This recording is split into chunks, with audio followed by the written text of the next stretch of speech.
Hello, everybody. I'm here at the Lower Marion Township building with my cousin Jim Smith. He is a cop for Lower Marion Township, and I'm going to interview him about gun violence. So, Jimbo, thanks for letting me interview you. No problem. My first question to you would be, how do you feel about gun violence, and what are some good ways to control it? Well, obviously nobody likes gun violence. It's a big problem, obviously, and it's something that definitely needs to be curtailed. The issue you come across with gun violence is that gun violence is usually performed by people that aren't getting these guns in a legal way.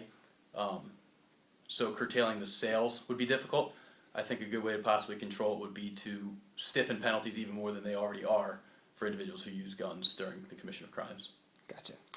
My second question is, do you think that people that don't work for the law should own guns to protect themselves from thieves and bad people?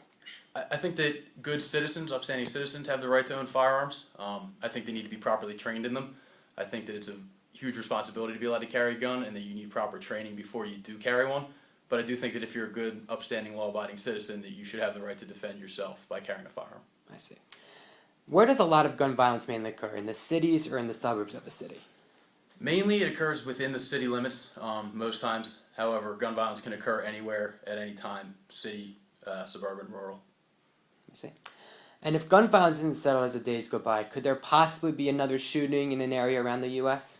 Sure, there could. Yeah, I mean, there's shootings every day that obviously happen in areas around the United States. Large scale shootings happen obviously way too frequently, and sure, if people are still out there acquiring firearms, anybody that wants to, then sure, you can end up with another large scale attack or shooting.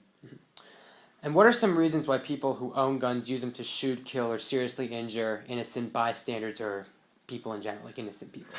Well, if we can answer that question, we'd probably have a lot less gun violence. I guess mainly they probably use it as an intimidation factor or as a status symbol. It's the type of thing where if you can intimidate a person that you're trying to commit a crime against, you're much more likely to gain their compliance, so to speak. And obviously these people that are carrying them a lot of times are not afraid to use them as well, which obviously leads to a lot more innocent people being shot during the commission of these crimes or being attacked during these crimes. My last question to you is, do you happen to know if Congress is thinking of passing a law that doesn't let anyone have the right to own a gun? I don't know of anything off the top of my head. I know that it's a huge topic within Congress. There's a big debate about gun violence and gun control. I don't know of any specific laws that they're in the process of attempting to pass or they're speaking about. Obviously, if they do try to do something with gun violence, or with gun control, it would be very difficult to eliminate all owning of firearms because it's a constitutional right in the Bill of Rights. So that would be a large hurdle that they would have to overcome. I see. That concludes my interview with you, Jimbo. Thanks again for letting me interview you. No problem. Anytime. Yep.